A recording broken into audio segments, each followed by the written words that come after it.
The bonding torches were burning too bright. Marin Asheville noticed this the way you notice small, unbearable things when everything larger is too enormous to look at directly, sharply, precisely, with a grief that has not yet found anywhere else to go. She had lit those torches herself the evening before, walking the ancient stone circle of the Ironville Pack's sacred ground in the last amber warmth of afternoon, pressing each torch into its iron stand with hands that were still and certain and did not shake. She had counted them as she went. 24 for the 24 elders who would witness the bonding. She had wanted everything to be right. She had wanted everything about tonight to be, in the most complete and unrepeatable sense of the word, perfect. Curtis had told her once, in that warm, golden way he had of making ordinary words feel like gifts, that she was made for moments like this one. He had said it on a summer evening at a pack gathering, standing close enough that she could smell the pine of his clothes, looking at her with those easy, bright eyes that had always made the world feel like a simpler place than it was. She had held that memory for 11 months like a pressed flower between the pages of every harder thing. She had taken it out on the days she doubted.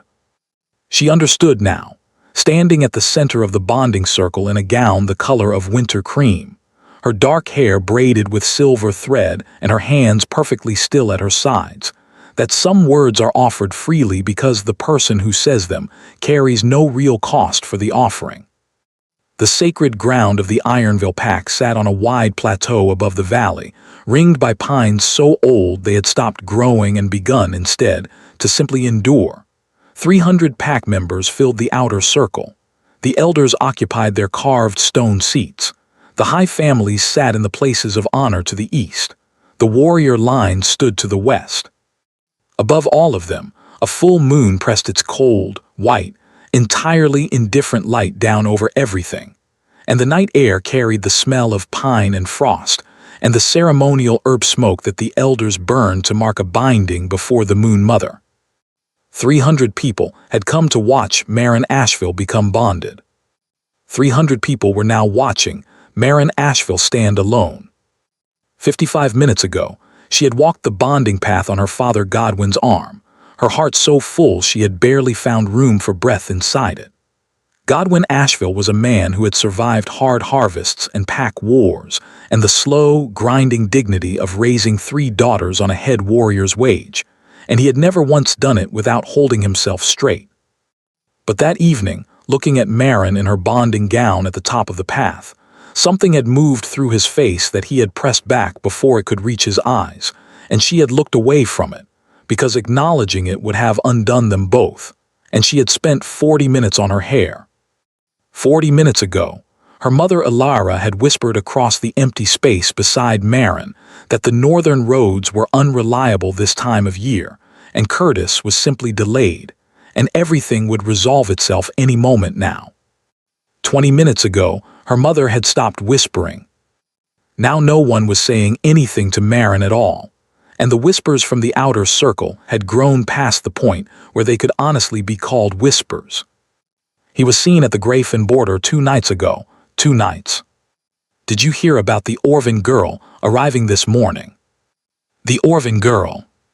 Marin had heard that name before.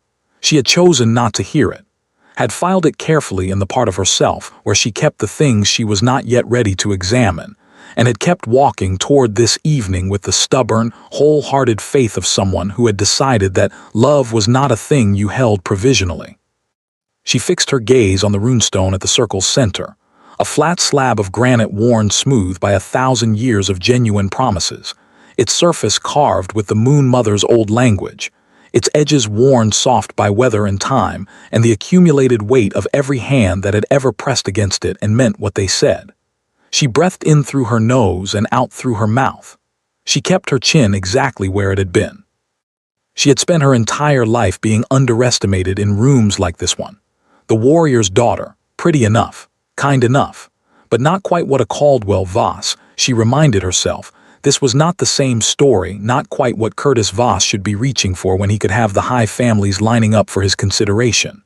She had smiled through the compliments shaped like compliments but weighted like doubts. She had nodded through the praise that was really a question. She was not going to give 300 people the satisfaction of watching her, come apart in the place where she had planned to begin. But the moon was very cold tonight, and Curtis was not here, and somewhere underneath everything she was managing, a part of Marin that had been very quiet for a very long time was saying, "You felt this coming. You felt it shift 6 months ago and you called it your own anxiety and you kept choosing anyway. You are still choosing. You are the only one who has been choosing for a long time." The bonding gate opened. Marin turned. She could not stop herself. Her body moved before her mind gave permission, pivoting toward the sound with a hope so physical she felt it in her chest before she felt it anywhere else. A hope she had been pressing down for the better part of an hour, breaking through the surface all at once. She expected Curtis. She expected his broad shoulders and his golden certainty, and some explanation she would spend the following month slowly understanding was no explanation at all. Instead she saw him. And then behind him she saw her. Curtis Voss walked through the bonding gate and he was not hurried, and he was not ashamed. He walked with the ease of a man who has rehearsed a moment until it sits comfortably on his shoulders, his chin up, his stride open. Beside him, her hand resting in the curve of his arm with the settled possession of someone who has been practicing this particular gesture in private, was a woman Marin had glimpsed at the edge of things but never looked at directly. Celira Orving, from the High Eastern bloodline, her golden hair swept back from a face made of sharp, deliberate beauty, her gown the color of deep amber. Her eyes moving over the bonding ground and its assembled witnesses with the calm of a woman who has arrived at the conclusion of something she began a long time ago. When Celira's eyes found Marin at the center of the circle, they held for exactly a moment, then moved on, efficient, final. 300 people produced a sound that was not quite a sound, a held breath, a collective flinch. Then the particular silence of a crowd that has just been handed something it does not know what to do with yet but will know precisely what to do with by morning. Curtis stopped 12 paces from Marin. He looked at her. His expression was not cruel. She registered this and found it, somehow, worse than cruelty would have been. Cruelty would have given her something to push against. What she was looking at was simply resolution. The face of a man who has made a decision and is now fulfilling it, and no longer has the energy to dress it in performance. Marin, his voice carried easily across the circle, because Curtis Voss had always known how to fill a space. "I came myself because you deserve that much." She said nothing. She was very aware of 300 people watching her not say nothing. "My wolf does not recognize the bond between us." He said it plainly. No decoration, no cushioning. It never did. I believed it would grow in time. I was wrong to believe that and wrong to let it continue as long as it did. He glanced briefly at Celira, and something warm and genuine moved through his face in that moment, the only genuinely unguarded thing she had ever seen from him, and the fact that it was for someone else was its own particular kind of devastation. "Celira is who I choose, who my wolf recognizes. I am sorry for the manner of this." The bonding ground erupted. Not in noise, the Ironville High families were too well bred for that, but in that volcanic way of 300 private conversations detonating at once, the hiss and rush of shock moving through the crowd like wind through the pines. Marin heard none of it. Her knees did not buckle. She would be careful about that later in the privacy of her own memory, and she would credit her father and the years of watching him hold himself upright through things that should have felled him. She kept her chin where it was. She kept her hands still. She felt the full, precise weight of what was happening, felt it clearly, without the mercy of numbness, and she held it without letting it show, because showing it would make it belong to the crowd, and it did not belong to the crowd. It was hers. The only thing left tonight that was entirely hers. And then the outer gate opened again. This time, the bonding ground did not produce a sound. It went completely, absolutely still. The kind of still that happens when a room recognizes something that does not require announcement. Marin turned slowly. The man who stepped through the gate filled the entrance the way a storm fills a horizon, completely, without apology, without looking for anyone's permission to arrive. He was dressed in a long dark coat the color of deep water, his black hair cut close at the sides, and his jaw carrying the shadow of travel. He was built in the way of men shaped by real things rather than performance, wide through the shoulder, grounded in his stance, carrying his size without thinking about it. His eyes swept the bonding ground once, a single precise assessment, the way a man reads a situation when he has learned the hard way that the first 60 seconds of information are the most reliable. Then those eyes found Marin at the center of the circle. And they stopped. She had heard his name the way you hear about weather systems and distant wars, real, serious, and safely removed from the particular coordinates of your own life.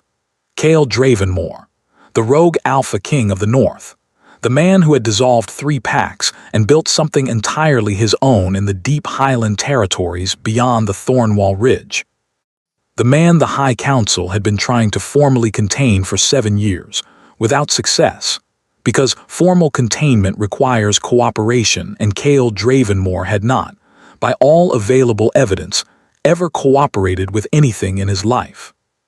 She had not imagined what it would look like to have those eyes find her. She filed the feeling away. She was not finished surviving this evening yet, and she needed everything she had. Cale moved through the circle. 300 wolves parted before him in the involuntary, instinctive way of bodies that recognize hierarchy without needing it explained to them. He walked past Curtis as though Curtis were a feature of the landscape, a tree, a stone, something present but requiring no particular acknowledgement. He stopped 4 paces from Marin. He looked at her, she looked back at him. The bonding ground held its breath. "Are you bonded?" His voice was low, unhurried, each word placed with the care of someone for whom wasted words are a form of dishonesty. "No," she said. Something moved through his expression, quick, deep, gone before she could name it. He turned to Elder Brahm, who was standing at the runestone with his ceremony book clutched against his chest, and the expression of a man who had officiated a great many bondings and had arrived, this evening, at the outer edge of everything his training had prepared him for. "I invoke the right of open challenge," Cale said, "under the Moon Mother's covenant. An unmated alpha may step forward when a bonding is dissolved at the sacred stone." He held Elder Brahm's gaze with the patience of someone who has read the law and is not surprised to be ahead of the room. "That is the covenant. I am invoking it." Curtis moved. "You have no standing on Ironville land." "I have the covenant." Cale said it without turning, without raising his voice. He turned then, fully, and looked at Curtis, and in the silence that followed, something happened that required no words to understand. Curtis Voss was a capable alpha from a respected bloodline. He was not a small man in any sense of the word. But in Cale Dravenmore's direct gaze, he became, simply, a younger man who had made an irreversible mistake in a very public place, and had not yet measured the full weight of it. Curtis said nothing else. Cale turned back to Marin. He took 1 step closer and lowered his voice to the private register, the one that belonged only to the 2 of them in the center of all those watching eyes. "You have a choice," he said. "That is the first thing I want you to understand. Everything I have heard about you is probably wrong in the ways that matter, and I will tell you the truth when you ask for it. But I am not a man who takes what is not freely given." A pause, brief, carrying weight. "The choice is yours, entirely." She looked at him. She looked for the angle. She looked for whatever version of the same mistake was hiding in this new situation, waiting for her to step into it. She was not a woman who had any remaining patience for beautiful presentations with nothing underneath them. She found something she had not expected to find. Not warmth, exactly. Not performance. Something older and more difficult than both. The specific quality of a person who is being exactly what they are, in a moment when most people would find it much easier to be something else. She thought about her mother, who had stopped speaking 20 minutes ago and whose hands, Marin did not need to look to know, were pressed flat against her knees. She thought about her father, who had gone still in the way of strong people who have run out of things to do. She thought about her sister Tova, who was 18 and had not yet learned to hide what she felt on her face. She thought about all the months she had spent making herself comfortable in a love that had been, At its center, her effort and his ease. She thought about the path ahead if she walked out of this ground alone. And then she stopped thinking about all of those things and she looked at Cale Dravenmore, cold, still, waiting for her with the patient attention of someone who has made his offer and understands that some decisions require their full weight of time.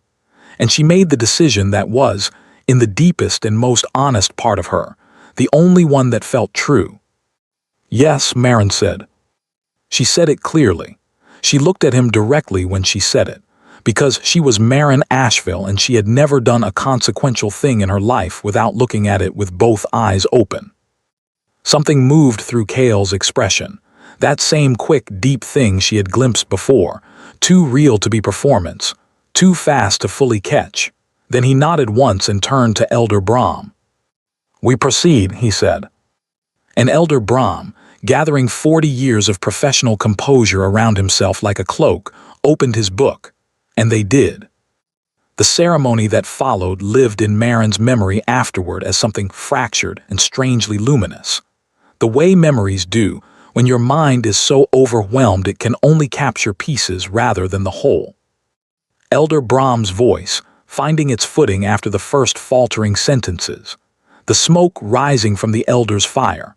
The rune stone beneath her fingertips when she pressed her palm to it, worn smooth by centuries of hands that meant what they were doing. Cale's voice beside her, saying the binding words with the same unhurried precision he appeared to bring to everything, not performing the gravity of the moment, simply inhabiting it, as if the words were the truest available version of what was happening, and that was reason enough to say them fully. When Elder Brahm pronounced them bonded, the silence that followed was the loudest thing Marin had ever stood inside. Then Cale placed his hand at her back, light, steady, the touch of someone who is not performing reassurance but providing it. "Head up," he said, quiet enough for only her. "You walked into this circle as a warrior's daughter in someone else's ceremony. You are leaving it as bonded to the Alpha King of the North. No one in this ground is your equal tonight. Move accordingly." She almost told him she had been standing like that for the better part of an hour before he arrived. Instead, she lifted her chin and walked. In the carriage north, she sat across from him and watched the Ironville Valley disappear behind the dark tree line and tried to locate herself inside what had happened. The carriage was black wood and iron, the interior upholstered in dark gray that was practical rather than decorative. 4 of Cale's wolves rode ahead.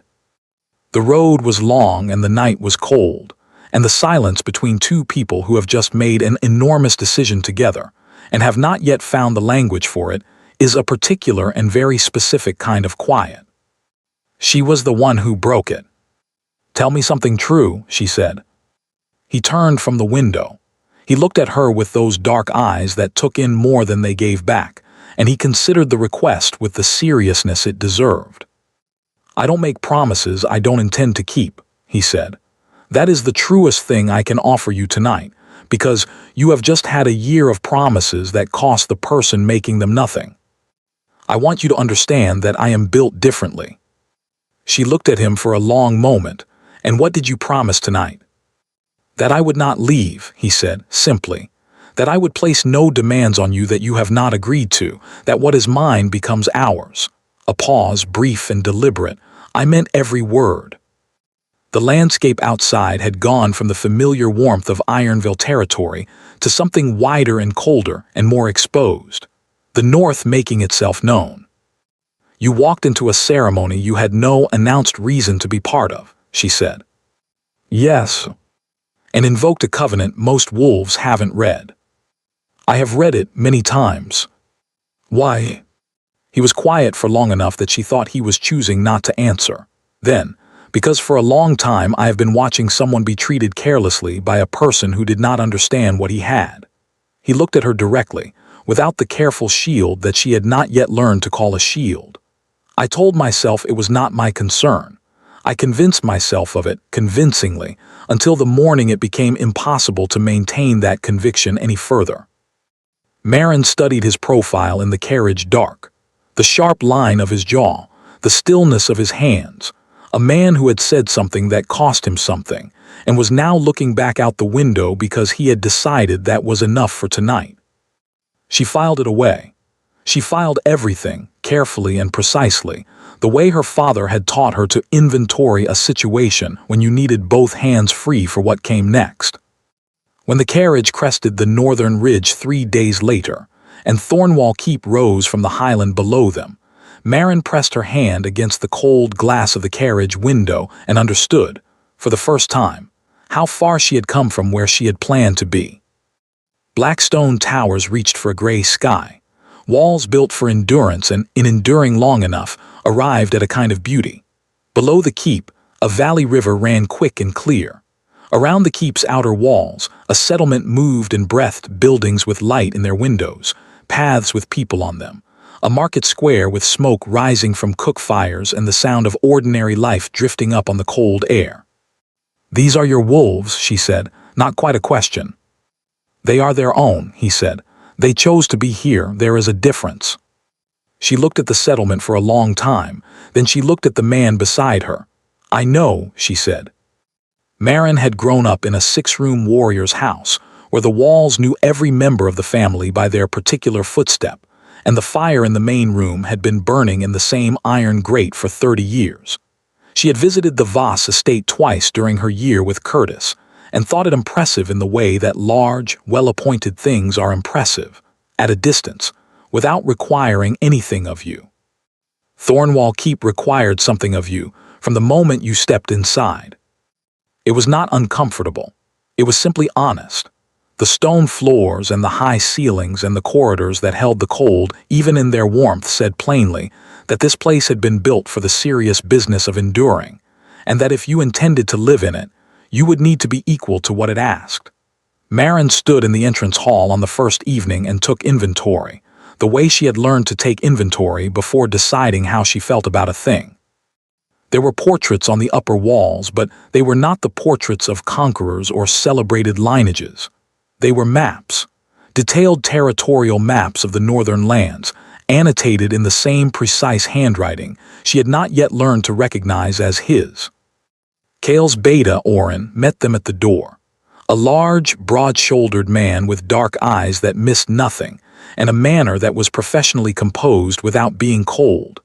He welcomed Marin with a formality that was, she sensed, also entirely genuine, the welcome of someone who has been waiting for something to arrive, and is relieved to find it is what he was promised. The household staff were assembled in the entrance hall.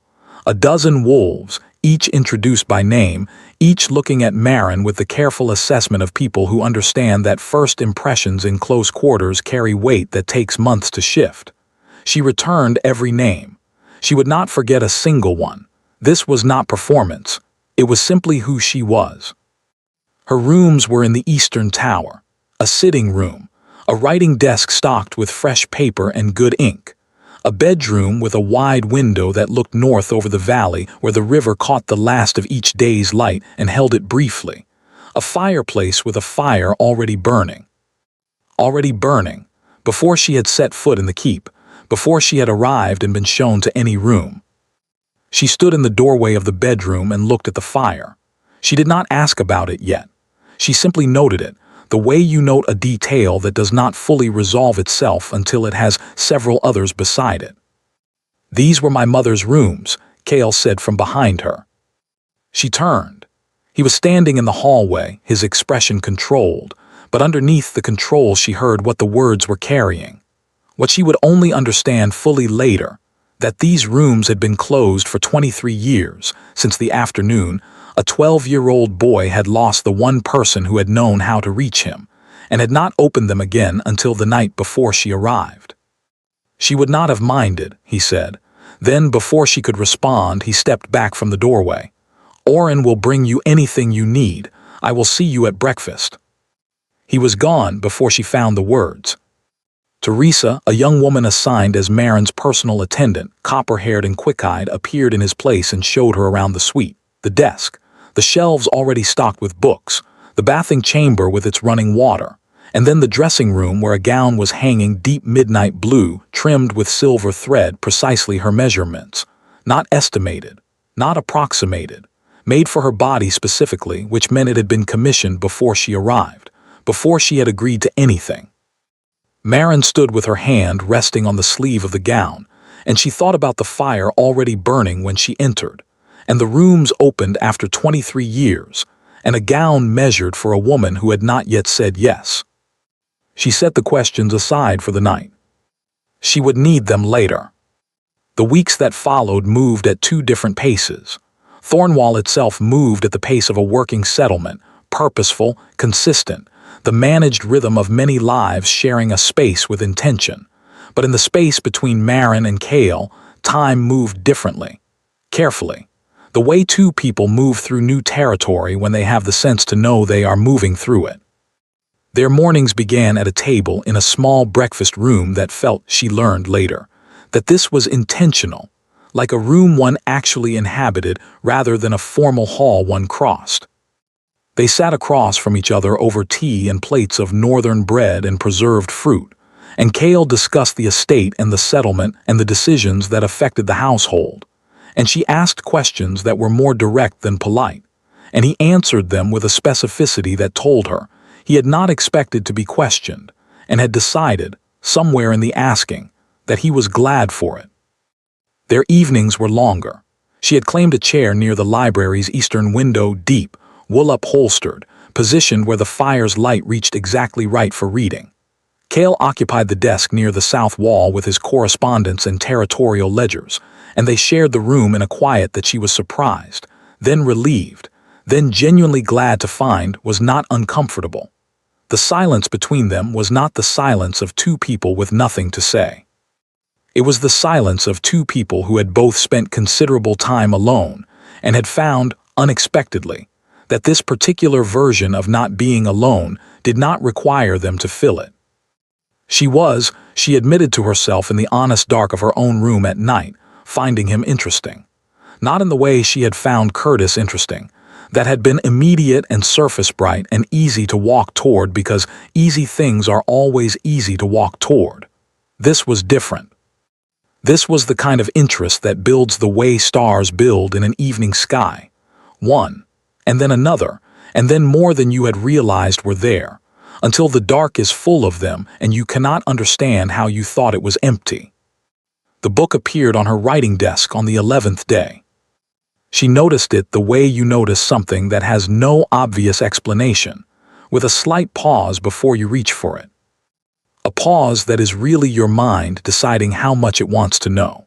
The title was a collection of northern wildlife writing she had mentioned wanting to read 8 months ago, in a passing conversation at an Ironville gathering, in a moment so ordinary she had entirely forgotten it until she saw the cover. She stood holding it for a long time. The spine was worn in the way books are worn when someone has already moved through them. On the inside cover, in handwriting she had been seeing in the territorial maps on the entrance hall walls, someone had written only, page 63. She turned to page 63. The passage was about a wolf, written in the careful, oblique language of older pack literature, when it discusses the nature of shifting and soul, who had built a life entirely within itself after a loss so significant that openness had come to feel like an unreasonable cost. The passage described the walls in patient detail, how well they were constructed, how completely they served their purpose, how efficiently they sealed out everything that might demand something. And then, in language that was careful and quiet and did not announce itself, the passage described the wolf on a particular morning when something moved through a crack it had not known existed, something small and certain and entirely uninvited, and how the wolf had stood in the unexpected warmth of it for a long time, not knowing what to do, not closing the crack, not moving away from the warmth, simply standing in it, for the first time in years not knowing. Marin read it twice. She closed the book and held it in her lap and sat very still. She thought about the fire burning in her room before she arrived, about the gown in her measurements, about the rooms opened after 23 years. She thought about the way Cale's eyes had found her at the center of the bonding circle and stopped, with the specific quality of something that has been looking for a long time and has finally found the location of what it was looking for. She was being careful. She had been careless with love once, and she had paid for it in front of 300 witnesses, and she was not going to move ahead of the evidence again. But the evidence was beginning to arrange itself into a shape she could feel even before she could name it. There were more. 3 days later, a small lamp for her reading chair, positioned at the precise angle that eliminated the eye strain she had mentioned once to Teresa in passing. 2 days after that, her preferred tea arriving on the morning tray before she had requested it, the correct strength, the correct cup. A cashmere wrap in a shade of deep teal that she had admired in a catalog left in the sitting room. A catalog she had assumed was simply there, had not mentioned to anyone, had lingered over for perhaps 2 minutes before setting down. She was being watched, not in the way that made you feel small or managed, in the way that makes you feel, for the first time in a long time, genuinely seen. Seen not for what you present, but for what you actually are when you think no one is paying particular attention. She began to watch back. She noticed that the library fire was always burning when she arrived, regardless of the hour. She noticed that the books on the left shelf had been reorganized, while she was in the Eastern Settlement one afternoon, while the library was empty, into an order she would have chosen herself, by subject and then by complexity. She noticed that on the morning she arrived at the breakfast table before Cale, he sat considerably longer over his tea than on the morning she came down after him. Just slightly. Just enough. She noticed, and she said nothing, and she filed everything carefully, and she waited to understand what she was building toward. Oren found her one afternoon at the training ground where she had taken to watching the settlement wolves drill, because watching capable people do difficult things well was one of the specific pleasures of her life. He stood beside her for a moment in companionable silence before he said, without particular emphasis, "His Grace reads constantly. He passes volumes on when he's finished with them. It is simply how he is." She looked at Oren. He was looking at the training ground with the composed attention of a man who has said exactly what he meant to say and is done saying it. "Thank you, Oren," she said. He nodded once and walked on. That evening she found a new page number inside the back cover of the territorial history book, page 104. She turned to it. A passage about choice, and how the most enduring bonds in wolf history were not the ones made in the first moment of recognition, but the ones made after recognition had had time to become knowledge, and knowledge had had time to become trust, and trust had had time to become the specific, daily, deliberate thing that does not require the moon's endorsement because it does not need it. She closed the book. She thought about page 63. She thought about a wolf standing in warmth it did not know how to handle. She went to the desk and took out the good pen and the fresh paper, and she wrote, "Then perhaps the crack is wider than the wolf believes. Perhaps the warmth has been there long enough to have already changed the temperature of the room." She left the note on the shelf between the two books. It was gone by morning.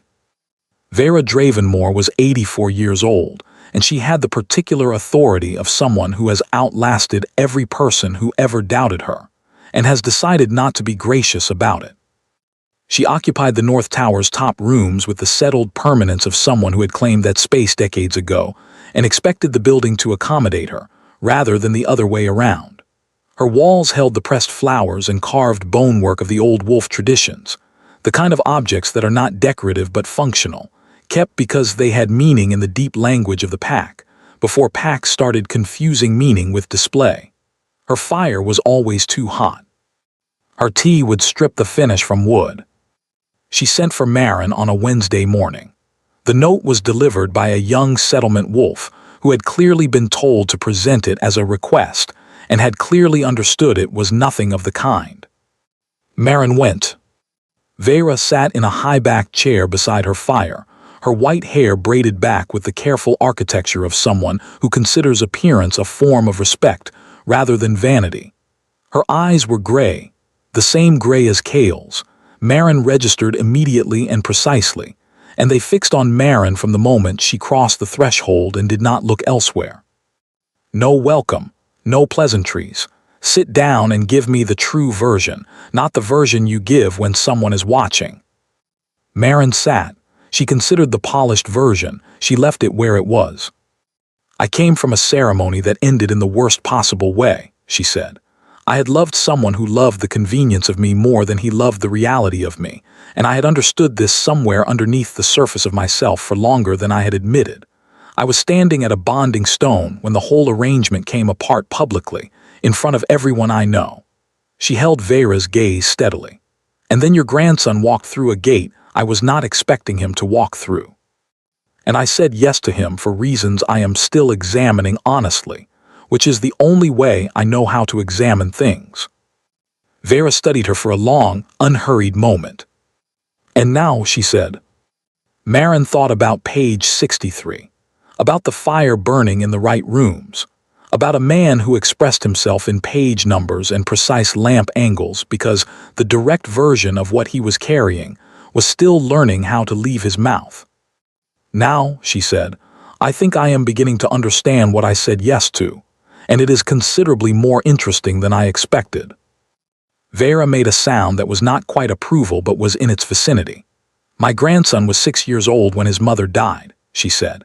His father was a hard man who believed that grief was a self-indulgence and that the appropriate response to loss was immediate and aggressive forward motion.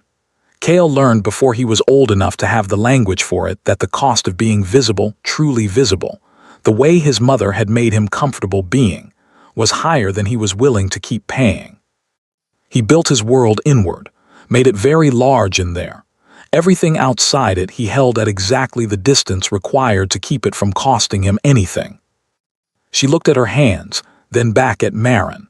For 30 years I have watched him build, watched him make something extraordinary in the north while keeping himself entirely apart from anything ordinary and human and close.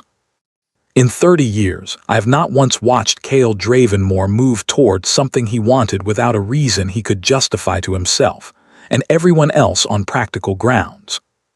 A pause. And then I received a letter from Oren telling me that my grandson had walked into an Ironville bonding ceremony, invoked a covenant most alphas have never read, and claimed a woman he had barely spoken to in front of 300 witnesses. She looked at Marin with those ancient, precise gray eyes, with no strategic justification that I can construct, with nothing but the pull of something he had clearly been carrying for a considerable time and had finally been given an opening to act on. Marin was quiet. What are you going to do with that? Vera said. Marin thought about it honestly, not the answer that would satisfy the question, the true one.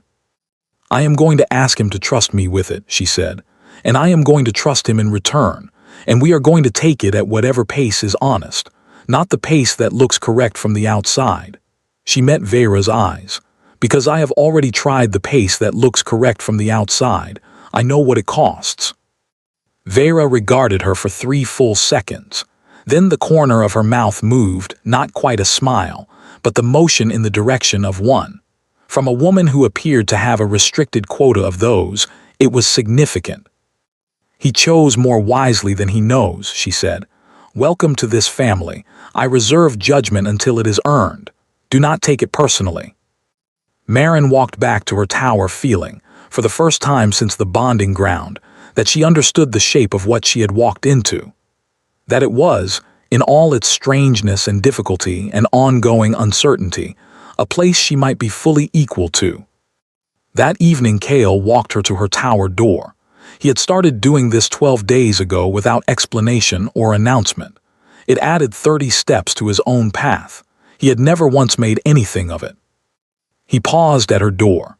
Something was in his expression that she was beginning to see more often, the slight release of the careful guard, a door held open by choice rather than accident. Page 107, he said. She had read it that afternoon. A passage about 2 wolves learning a new language together, and how the learning itself, the imperfect, patient, mutual effort of it, was not the obstacle to closeness, but the form closeness takes when it is genuine. I read it, she said. He nodded, quiet for a moment, then, good night, Marin.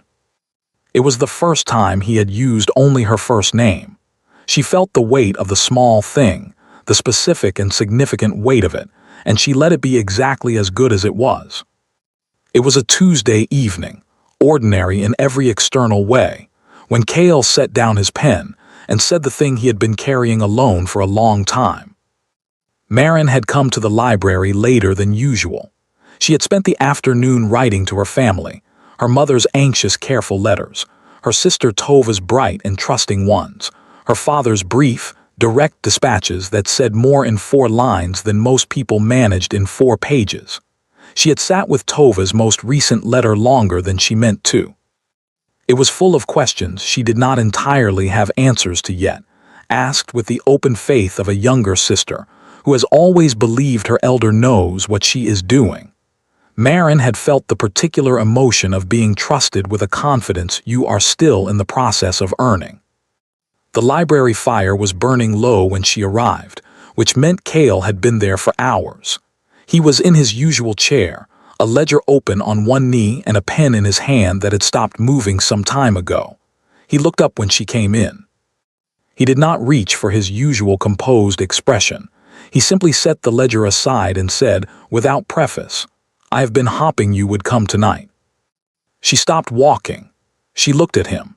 He looked tired in the way that went past physical, tired in the way of someone who has been carrying something heavy and alone for longer than is reasonable, and has reached the point where the carrying is costing more than the keeping.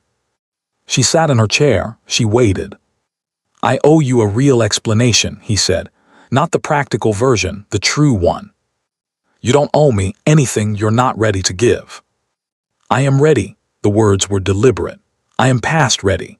I have been managing this for months and I am—" He stopped. Something moved through his expression she had not seen there before. Something unguarded, the way real things are unguarded, not because they have forgotten to protect themselves, but because they have decided the protection is no longer worth the cost. "I am tired of carrying it in a room by myself." She said nothing. She let the silence be whatever it needed to be. "I watched you for 11 months. The words came carefully at first, then with gathering momentum, the way a door opens slowly and then all at once. Not in any official capacity, not as someone performing a brother's due diligence on a pack courtship. I watched you because I could not stop." Marin's hands went still in her lap. "I watched you navigate Curtis Voss's carelessness as though it were not costing you anything. I watched you make yourself smaller in rooms where you should have taken up every inch of available space. I watched you do this with so much practiced grace that I do not think you always noticed it was happening. And I watched him, his jaw tightened. I watched him treat something rare as though it were simply convenient, and I told myself it was not my concern. His courtship, his life, his choice." He looked at her directly, and I was wrong. The bonding ground proved that clearly enough. The fire shifted, a log settled, the library held its breath. "You were in love with me," Marin said. Not a question, a recognition, the kind that arrives fully formed, carrying the weight of everything that had been sitting just outside the edge of understanding. Yes, no hesitation, no decoration around the word, just the word set down plainly. I was, I am, I have been, for longer than I can account for with any comfort. She sat across from him in the chair he had positioned for her, in the firelight he had made sure was always burning, and she thought about 63 pages and 107 pages and all the pages in between. She thought about the fire burning before she arrived, about the rooms opened after 23 years, about a man who had walked into a ceremony with a covenant reed and a ring in his pocket and had said, when she asked why, because someone needed to.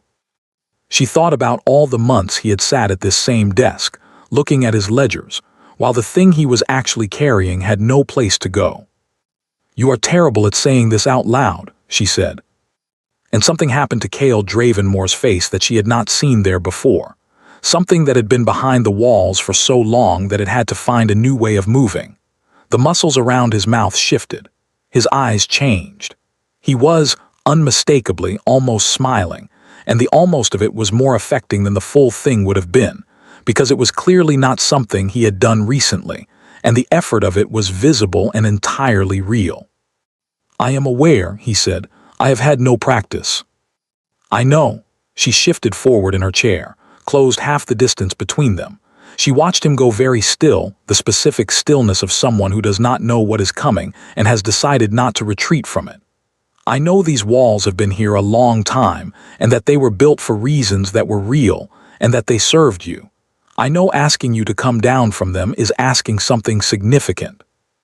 She held his gaze. "I am asking anyway." His throat moved, I don't know how. 4 words, and they were the most honest thing she had heard from a person's mouth in as long as she could remember. Not performed humility, not careful self-deprecation. Simply the truth, set down with both hands. "Then we learn," she said, "together beginning now." She reached across the remaining distance and placed her hand over his. His hand turned beneath hers slowly, with the careful quality of something that has not been touched in a long time and is remembering how to receive it. His fingers closed around hers. They sat that way while the fire burned lower, and it was the most settled Marin had felt since she had walked down a bonding path in Ironville with her father's arm trembling under her hand. When they finally spoke again, they spoke the way people speak when the careful structure has come down, and what is left is simply 2 people being honest about their actual lives. He told her about his mother, her roses, her particular laugh. The way she had been the only person who could move through his silences without disturbing them. She told him about the meadow behind her parents' house, and her sister Tova's belief in everything, and the particular grief of loving someone for a year and realizing, too late, that the person you loved was not the full person, but the version of them that needed you to be comfortable. When Marin finally rose to leave, Cale walked her to the foot of the staircase. Something he had done every night for weeks. Tonight it felt different, not because anything in the gesture had changed, but because the thing behind the gesture was no longer a secret between only one of them. "Good night, Marin," he said. She paused on the first step, which brought her to his eye level exactly, and looked at him from a distance of 8 inches. "Good night, Cale," she said. She climbed the stairs and did not look back. She knew without looking that he was still there. He arrived on a cold Thursday morning, 3 weeks after the library. Marin was descending the main stairs when she heard the keep's front doors open, not the way doors open when staff or settlers come through them, but the way they open when someone has decided, before touching them, that the doors are theirs to open. The specific sound of entitlement in motion, which she recognized from 11 months of having had a seat close enough to it to study it clearly. She stopped on the stairs. Curtis Voss walked into the entrance hall of Thornwall Keep and looked around it the way he had looked around every space she had ever watched him enter, with the assessing, proprietary ease of a man for whom the world has always arranged itself cooperatively. He was thinner than she remembered. His traveling coat was road-worn, but he held himself with the same golden certainty, the same unconscious performance of a man who has never lived in a world that declined to accommodate him. Behind him, her hand in his arm and her eyes moving over the keep's entrance hall with the calculating patience of someone inventorying the value of what they see, was Celira Orvin. When Celira's eyes reached Marin on the staircase, they sharpened, the way eyes sharpen when they find what they were actually looking for. "Marin," Curtis's voice was warm, it had always been warm. "You look well, the North has been good to you."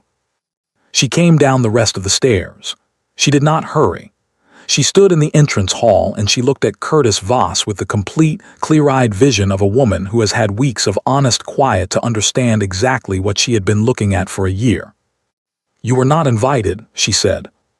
"Pack families. This is not your pack's land." Her voice was level. She was proud of how level she kept it. "What do you want, Curtis?" He spread his hands, the open, easy gesture she knew now for precisely what it was. "I came to introduce Celira properly, to confirm you are settled, and to," a pause calibrated carefully, "to ensure you have the full picture of your situation." Celira Orvin reached into the bag she carried and produced a folded document with the practiced steadiness of someone who has rehearsed this moment. She held it out toward the hall, and Oren, who had appeared from the corridor with the precise timing of a man who had been informed of the arrival and had been watching from a careful distance, stepped forward and took it. He looked at it. Something moved across his composed face.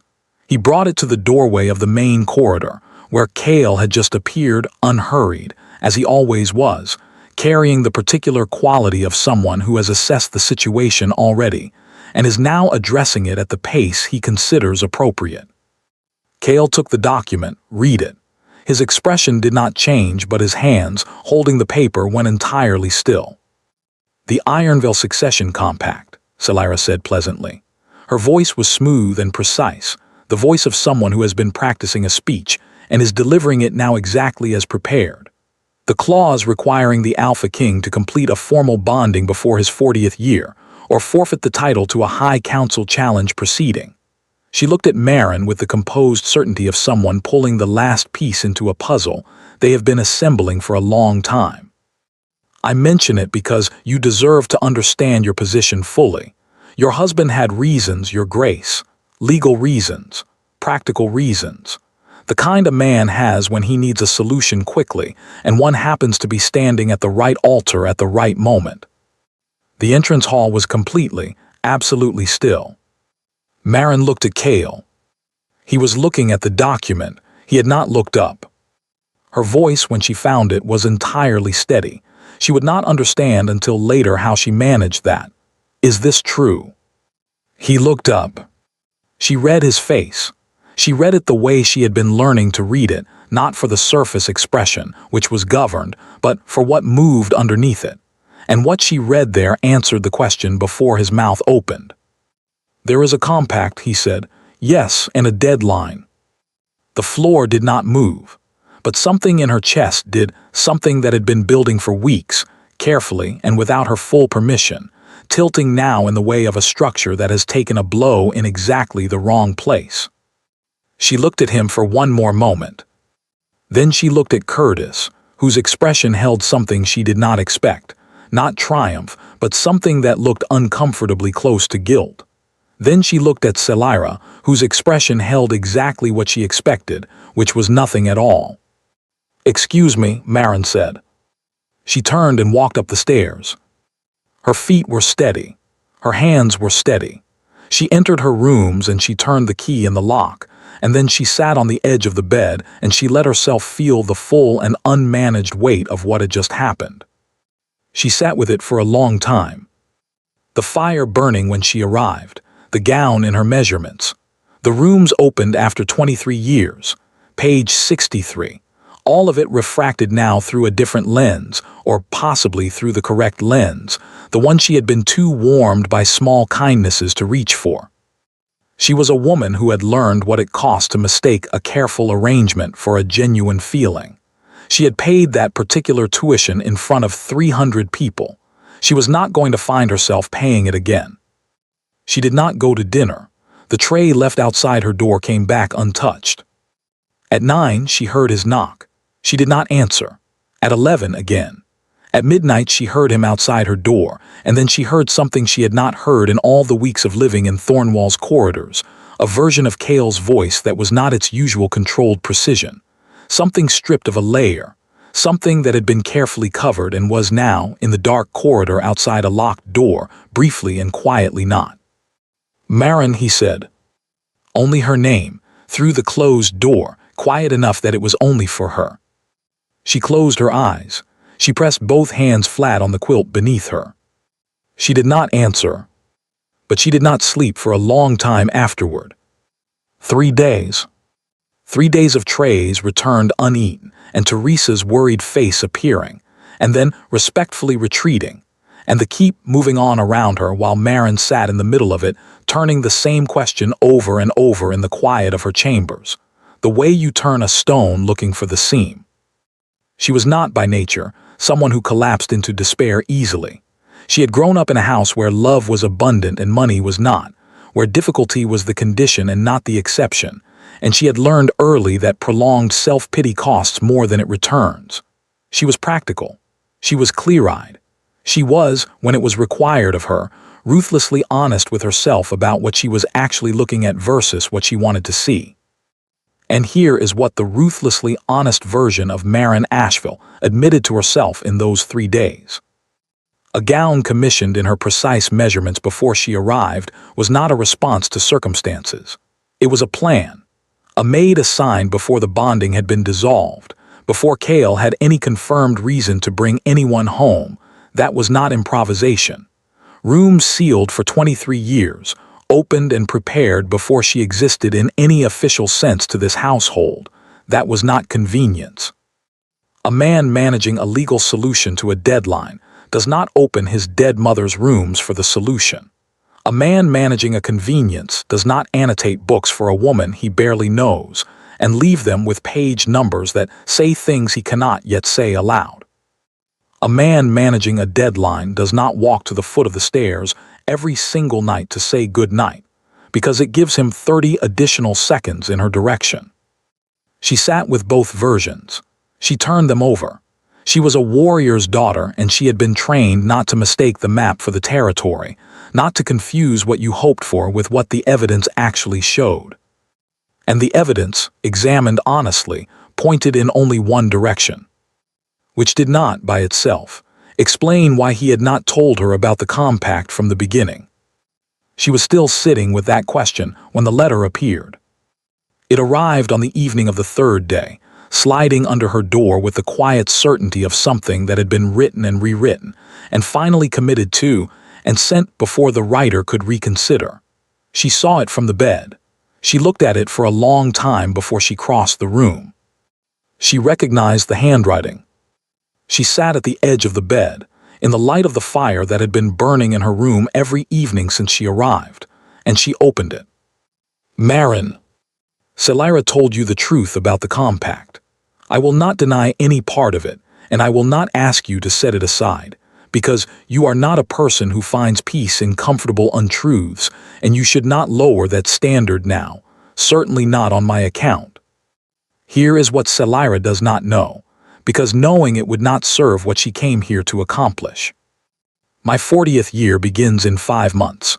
When you stood at the Ironville bonding stone, I was not in crisis. I had time. In the year before that evening, I was formally presented with 4 suitable candidates, women from capable bloodlines who would have accepted, who would have fulfilled every legal requirement, and who I could have chosen without drama or difficulty or consequence to anyone. I declined each of them. I declined them because for 11 months I had been watching my betas reports from Ironville pack gatherings and attending, when I could justify attending, the territorial meetings where you were sometimes present, and I had become, without intending to, without knowing how to stop it, entirely certain that choosing any of those 4 suitable paths was something I could not bring myself to do. The compact gave me a reason I could say out loud, a practical justification the pack system would recognize without requiring me to say the thing that was actually true, that I had fallen in love with someone I had no right to have feelings about, from a distance I should not have been watching from, for long enough that the feelings had become structural rather than incidental, the kind you cannot remove without taking the whole thing down. I should have told you this on the first night. I was afraid that knowing the compact existed, you would never fully be able to separate it from the rest. I was afraid you would always wonder which one was real. I chose to say nothing to protect something I wanted, and I was wrong, and I am sorry. If you want to leave, I will not stop you. I will dissolve the bonding through the Elder Council cleanly, at no cost to you. Your family will be provided for, completely and permanently, without any expectation in return. You will leave Thornwall with nothing owed and nothing unresolved. But if there is any part of you, any part at all, that believes what has grown between us in these weeks is something with real weight to it, then come to the Wolf Oak in the northern clearing at sunset. I will be there. I will wait as long as it takes. Yours in whatever way you will have me. Mikhail. She read it once. She read it again.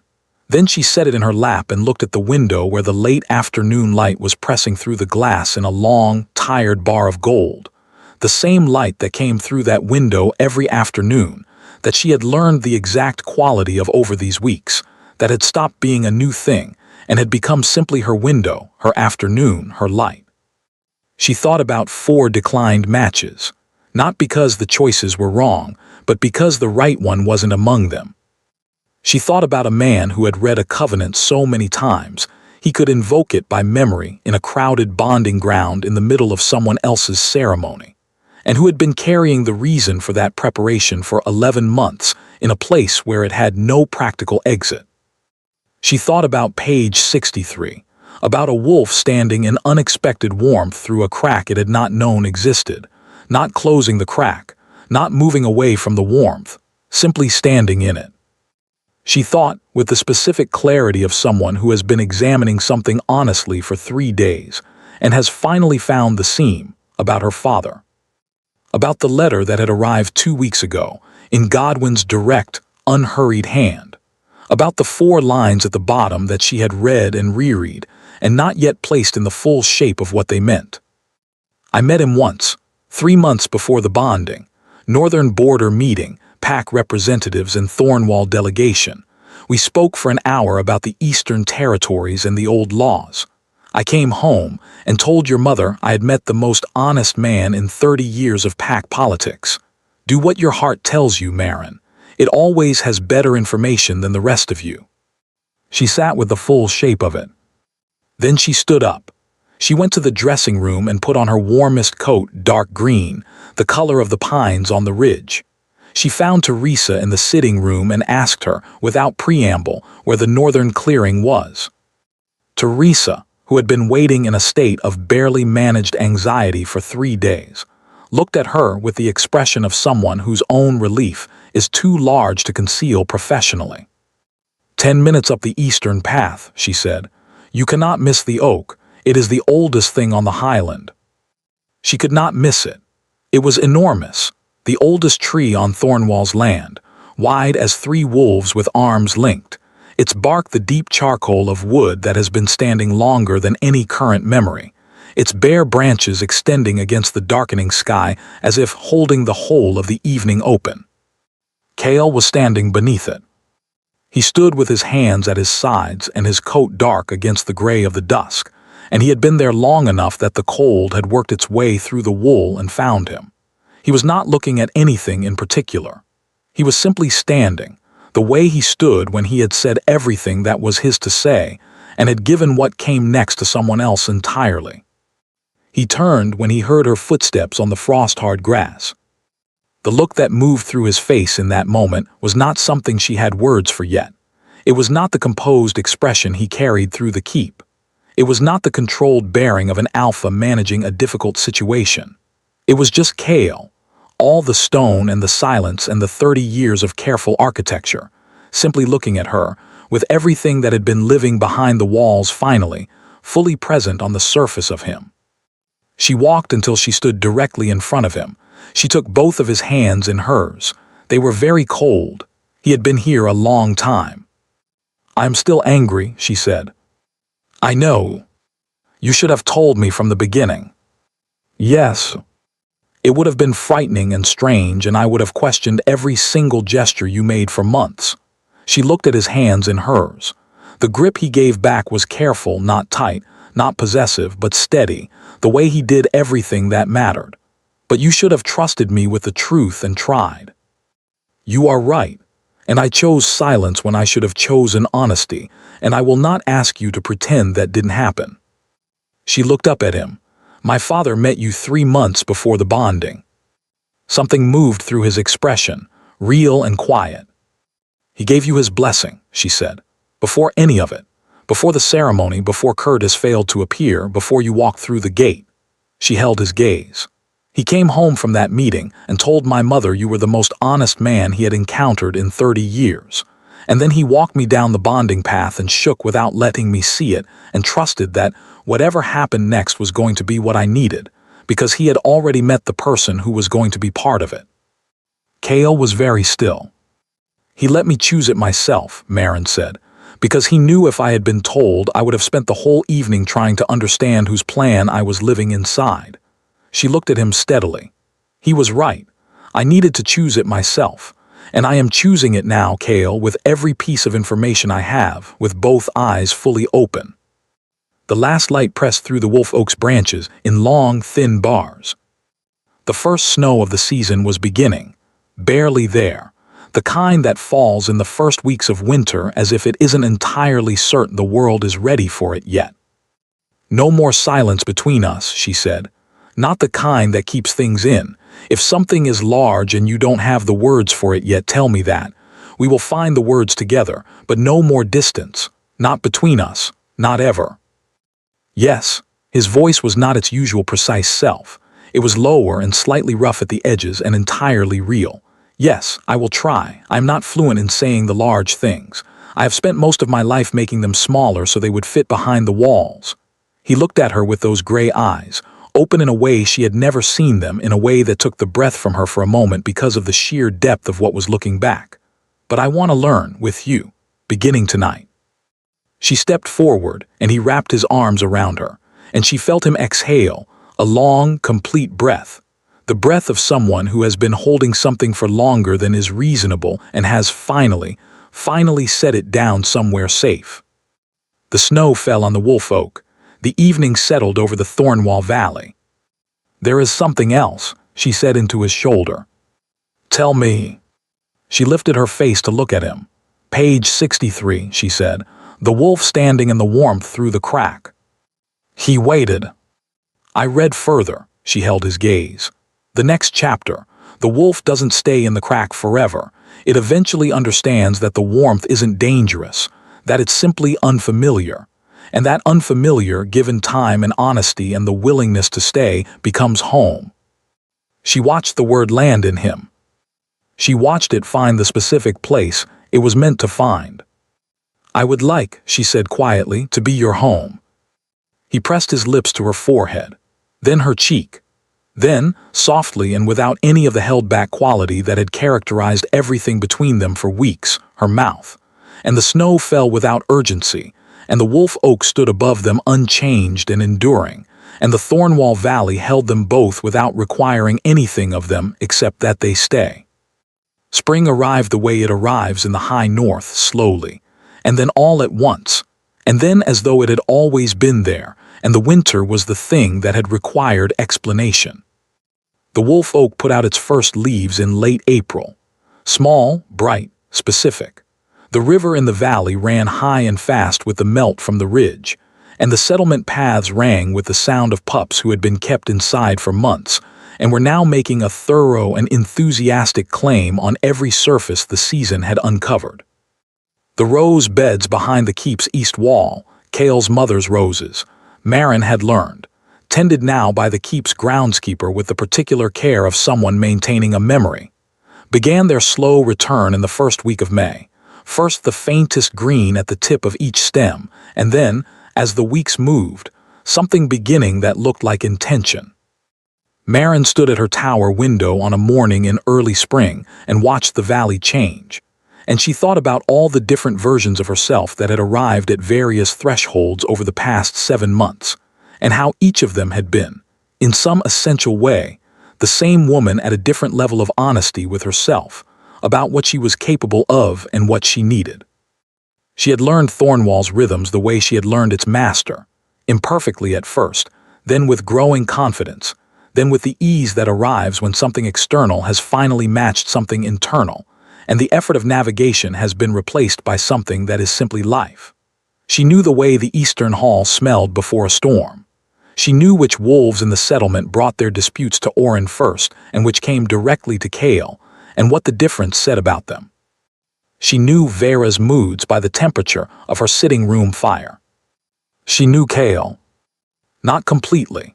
She had made peace with the understanding that knowing him completely was a project of years, and she had decided that the ongoing nature of it was one of the best things her life now contained. But she knew him well. She knew that he was happier, not loudly, because Cale was never loud about anything, but differently. The way a room is different when a window that has been sealed for years is opened for the first time, and the air that comes through it is simply air, nothing extraordinary, but the room itself is entirely changed by its presence. He lingered at the breakfast table now. He had started finishing his correspondence by early evening instead of midnight, and the hours reclaimed were spent in the library or the Eastern Hall or the settlement paths, and increasingly with her in whatever of those places she happened to be. He had read to her twice in December, in a voice that was self-conscious at first and then settled into itself, from the nature writing book he had given her in November. She had sat in her chair and listened without saying anything because the moment was exactly as good as it was, and she had learned that the correct response to a thing being exactly as good as it is to let it be that. He had not written her any more page numbers. He no longer needed to. Curtis's legal challenge had been filed with the High Council and dismissed in the same fortnight, on procedural grounds, by a council that had read Cale's advance filing, submitted 11 days before Curtis arrived. Marin now knew, before she had known anything about the compact, and had drawn its own conclusions about the sequence of events. Curtis sent a letter in March. She read it at the breakfast table while Cale poured tea, and she recognized it for what it was immediately: the careful architecture of a man who has reconstructed his grievances into the shape of a reasonable argument and is hoping the other person won't notice the construction. It suggested that Cale would always be a man behind walls, that the walls would inevitably return, that she had mistaken the performance of feeling for the genuine article. Marin read to the end. She folded the letter and set it beside her plate. "He writes that you will retreat eventually," she said, "that the walls will come back." Cale looked up. He waited. "He believes," she said, "that love is something that arrives and either is or isn't. He doesn't understand that love is something you choose, every day, deliberately." She looked across the table at him. He has never had to choose it because things have always come to him. He doesn't know what choosing looks like. Cale was quiet for a moment. Then he turned his hand on the table, palm up. She rested hers in it. "I choose this," she said, "every morning without reservation." "As do I," he said, "every morning, and I will keep saying it out loud because you have asked me to, and because it is always true, and because you deserve to hear the true things directly." She wrote back to Curtis in a single sentence: "I hope you and Celara choose each other every day and that you learn what that means. I genuinely do." She did not hear from him again. Her family came in April. Godwin and Alara, Tova and her younger sister Bryn, arriving in the Thornwall carriage, with the slightly overwhelmed and deeply relieved expressions of people who have been worrying at a distance for months, and have finally been given the coordinates to the thing they have been worrying about. Marin watched them take in the keep and the valley and the settlement from the entrance steps, and she felt the particular emotion of watching two separate parts of your life occupy the same space for the first time, each of them finally visible to the other. Cale was with her family in the way that she had learned to expect from him by now, not warm in the easy, surface way of people who are performing welcome, but genuinely present. He asked Godwin about the Eastern Pact territories with an interest that was not constructed. He sat through Tova's enthusiastic account of her new apprenticeship with the expression of a man who was finding it more engaging than expected. He took Bryn, who was 15 and could barely speak in his presence from awe, on a personal tour of the settlement, and Bryn emerged from it looking as though someone had shown her a new and significantly larger possibility for what a life could be. On the final morning of the visit, Alara found Marin alone in the keep's kitchen garden before breakfast. She took her daughter's hands in both of hers and held them for a moment, looking at her with the patient, honest eyes of a woman who has known her daughter from the first breath and knows the difference between the version people show the world and the version that is actually present underneath. "He looks at you," Alara said quietly, "the way your father looks at me, and your father has looked at me that way for 31 years. She pressed Marin's hands once. "I know what I am seeing. I just wanted you to know that I know." Marin held those words for days afterward, setting them beside the other things she was keeping, the things that constituted the real and private record of what she and Cale were building, one honest morning at a time. The idea for the rebonding ceremony was hers. She had thought of it in February, lying awake in the early hours of a night when the snow was pressing against the tower windows, and the keep's old stones were making their particular settling sounds, and she had sat with the idea for 3 weeks before she spoke it. Not because she was uncertain, but because she wanted to understand her own reasons fully before she offered them. She did not want to do it for the pack. She did not want to do it as a public statement about stability, or as a response to Curtis's challenge, or as a performance of the thing for the benefit of the people who had been watching and whispering since October. She wanted to do it because she had stood at a sacred stone in the ruins of someone else's promise, and she wanted to go back to that same stone, in full possession of everything she now knew, and speak the words herself. Not because she was told to, not because circumstances required it, because she chose to. Because the difference between those things was the most important thing she had learned in 7 months of an education that had cost her a great deal and given back considerably more. She told Cale at breakfast on a Thursday morning in March, when the first uncertain light of early spring was coming through the hall windows and making everything look like something worth the keeping. "I want to go back to the Ironville bonding ground on the anniversary," she said, "and speak the words knowing everything I know now, not for anyone watching, for us." He looked at her across the table, the look he had been giving her for months now, open, without the shield, the specific look of a man who has decided that being seen is not the threat he had always taken it for. "Tell me what you need," he said, "and I will make it happen." It was, she thought, entirely, completely, perfectly himself. The Ironville bonding ground on the 14th of October looked different in reality than it did in memory, and the difference was warmer. The same stone circle, the same ancient pines, the same rune stone at the center, worn smooth by everything that had ever been genuine enough to be worth remembering. The same full moon. But the people were different. Marin had chosen them herself, her family in the first circle, Godwin, who had pressed his lips together when he saw her come through the gate and was blinking too many times, and this time she met his eyes and smiled and let him see that it was all right, that everything was genuinely all right. Ilara, who was not pretending her tears weren't there.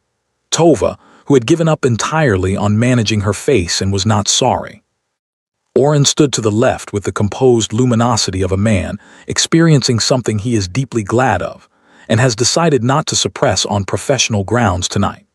Vera sat in the elder's seat in her black silk and single strand of pearls, her gray eyes moving between Marin and the gate with the expression of a woman who has been waiting for a long time for a particular thing to arrive at its proper shape, and is now watching it do exactly that. Marin stood at the center of the bonding ground. She was carrying wildflowers. She had gone to her mother's meadow that morning before sunrise, down on her knees in the autumn grass, choosing each stem with both hands and all her attention. The October air was cold enough to keep them.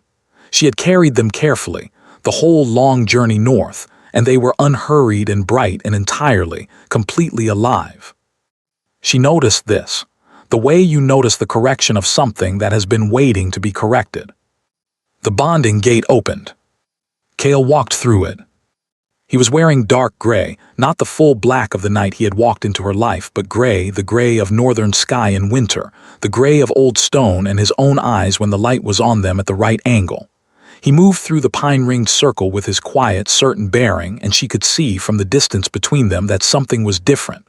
The authority was his and complete, but the walls were down, not lowered, not adjusted, down. She could see it in the openness of his face as he walked toward her, the expression of a man who has decided, finally and completely, that whatever he is walking toward is worth the full price of being entirely visible to it. He stopped before her, he looked at her, he looked at the wildflowers. Something moved through him, quiet and real and not at all managed. "Wildflowers," he said. "Wildflowers," she confirmed. He reached out and touched the edge of one petal, very gently. "They suit you," he said, and it was not a compliment shaped to land well. It was an observation, a true one offered because it was true. Elder Brahm opened his book. Marin spoke first. "I, Marin, take you, Cale, as my bonded mate and the person I choose to build my life beside." Her voice was steady. She had cried during practice. She was not crying now. She was completely, entirely present. Not because I had nowhere else to stand. Not because you arrived at the right moment when every other road was closing. But because I watched you, over 7 months of ordinary mornings and quiet evenings and the slow, patient work of two people learning to be honest with each other, and I chose you. deliberately, with full knowledge of what you are and what you have been and what it cost you to become it. She watched his jaw move. She watched him swallow, the way he did when something landed in the place behind the walls. "You are the most genuine person I have ever known," she said, "and I will choose you again tomorrow, and the day after, without reservation, for every difficult thing and every ordinary one." Cale took her hands before he spoke, held them with that steady, careful strength, the strength that had never needed to announce itself, that was simply there when it was needed and quiet when it wasn't. "I, Cale, take you, Marin." His voice was low and precise, and underneath the precision was the fullness she had first heard in the library in winter, and had been hearing every day since. The voice of a man who has removed the distance between himself and what he means, and is saying the thing at its actual size. The woman who walked into my silence and decided I was worth hearing, who asked me the questions I had not been asked, and did not accept the answers I had always been allowed to give. Who held my hands in a cold clearing, and told me we would learn together, and was right in a way I am still discovering.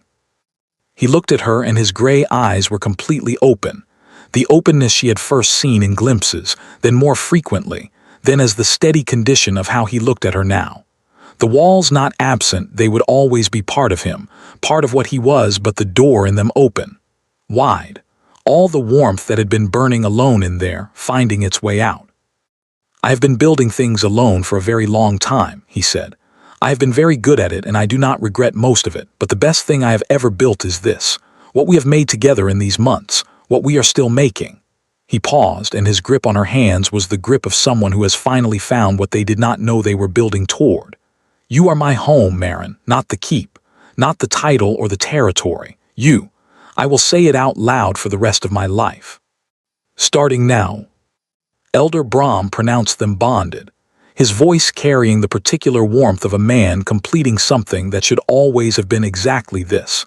And the gathered circle responded with the kind of sound that comes from people who have genuinely been rooting for something and are glad it arrived.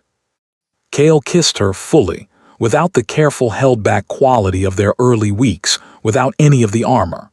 The circle responded again, and somewhere to the right, Vera was managing her expression with great concentration and not entirely succeeding.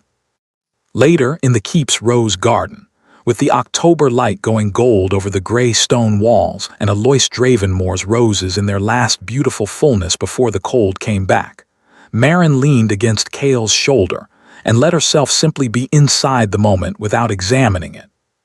He held her without urgency, his chin resting lightly in her hair, one hand steady at her back. Not the careful management of distance that had defined their first weeks, simply holding her, the way you hold something you have waited for and have finally stopped being afraid to need. "Are you happy?" she asked, the question that had no wrong time. He was quiet for a moment, not because he was deciding, because he was being precise. "I had forgotten what it felt like," he said. "I had been without it for long enough that I stopped expecting to find it again. Somewhere along the way I confused endurance with sufficiency and built my life around the confusion." A pause. "You reminded me that there was a difference. That is," he stopped. She heard him find the words. "That is perhaps the most significant thing anyone has ever done for me." She lifted her head to look at him. He looked back at her with those gray, open eyes, and she understood in the full, unhurried way of someone who has earned their understanding, that this man was, underneath everything the world had required him to be, one of the most genuine people she had ever stood beside. That his love was not the bright, surface, easily given kind she had once mistaken for the real thing. It was deep-rooted and daily, and expressed in fires burning in the right rooms and page numbers left in the right books, and the willingness to stand in a cold clearing for as long as it took, because he had decided she was worth standing there for. And it would be there tomorrow, and the day after, for every ordinary, extraordinary morning still ahead. She kissed him, he kissed her back, and the rose garden held them both, patient and full, the October light pressing its last warmth through the leaves of the oak beyond the wall, unhurried, entirely itself. Somewhere past the rose garden wall, the highland meadow stretched in its autumn colors, not performing, not arranged, simply being exactly what it was. Marin Asheville had gone to a bonding stone 7 months ago with wildflowers in her hands and a future she had planned in careful detail, and a love she had trusted completely. She had left that stone as someone she had not expected to be, beside someone she had not expected to find, stepping into a life that bore no resemblance to the one she had so carefully designed. She set her wildflowers on the stone wall beside her, bright and unhurried and refusing to wilt. She would not have changed a single morning of it. Some love stories begin where they are supposed to begin, and go the direction they are supposed to go, and arrive where you expected them to arrive. Those are fine stories. Hers began with torches burning too bright and a gate opening on the wrong man, and a yes she said with both eyes open, into a life she had not planned, beside a person who had loved her in silence for a year and then, when the door finally opened, walked through it without hesitation. That is the better kind of story. Not because it was easier. It was not easier, but because every single part of it was chosen, by both of them freely, knowing the cost, paying it gladly. That is what love looks like when it is real. Not the bright, easy, immediately available kind. The deep-rooted, daily, deliberate kind. The kind that builds slowly in the dark and does not announce itself until it is already structural. The kind you would choose again, tomorrow and the day after without hesitation. Every morning,